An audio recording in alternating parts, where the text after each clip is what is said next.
જૂનાગઢ જિલ્લાના વિસાવદર નજીક આવેલ રાજપરા ગામના ગીર નેસડામાં ચારણ ગઢવી સમાજના ભવ્ય સમૂહ લગ્નની તડામાર તૈયારીઓ।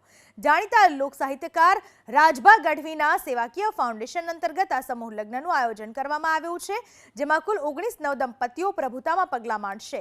6મી માર્ચ એટલે કે આવતીકાલે સમૂહ લગ્ન યોજાશે, જેને લઈને રાજભા ગઢવીએ સમૂહ લગ્ન સ્થળની મુલાકાત લીધી અને તૈયારીઓનું નિરીક્ષણ કર્યું। આ સાથે તેઓએ ઉપસ્થિત કાર્યકરોને જરૂરી માર્ગદર્શન પણ પૂરું પાડ્યું।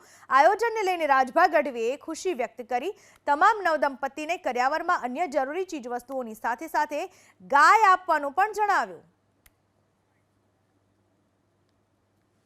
19 દીકરીઓના લગ્ન છે, સમૂહ લગ્નોત્સવ છે। અમારા હાડાતણપાડા જે ચારણો છે એમાં અમારે ગીર વિસ્તારમાં જે નેહડામાં અમે ચારણો છે એ નેહડામાં જે દીકરીઓ છે એમના લગ્ન સમૂહ લગ્નોત્સવ અમારે જગદંબા રવેચીમાનો કુંભ છે। અહીંયા બહુ ઐતિહાસિક ધામ છે।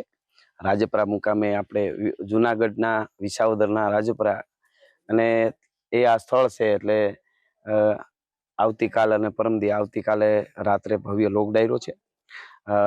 બધા કલાકારો છે, આપણા ગીતાબેન રબારી છે, અમારા મેરાણભાઈ ગઢવી છે, રશ્મિતાબેન રબારી છે, બીજા ઘણા કલાકારો છે, હું છું અને લોક ડાયરો પરેશદાનભાઈ અમારો જુવાન, એ બધા કલાકારો અમે આનંદ કરશું।